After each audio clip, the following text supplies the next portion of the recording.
Sheshai stood as a column of pale stone against the limestone cliffs of Hebron.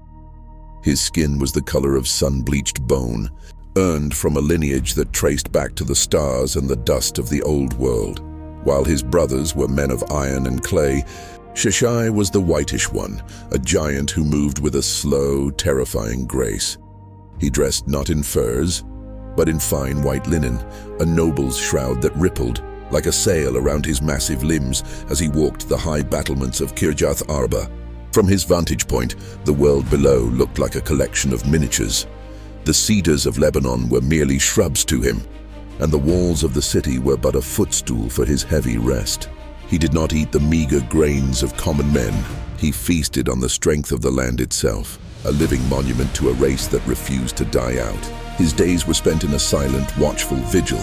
He would stand at the gates, his shadow stretching hundreds of feet across the valley, a dark bridge that silenced the birds and sent the wild beasts scurrying. To look at him was to look at a living history book. His long neck, the hallmark of the Anakim, held a head that seemed to brush the very clouds. He felt the wind differently than smaller men. He felt the cold of the upper atmosphere and the heavy heat of the desert sun before it ever touched the ground. He was a king of an empty, ancient silence. He believed himself a permanent fixture of the earth, as immovable as the mountains he mirrored. When the first outsiders appeared on the horizon, tiny and trembling, Sheshai did not even reach for his spear. He simply stood there, a pale, looming god in bleached robes, watching them scatter like insects, certain that his sheer presence was enough to hold back the tide of time.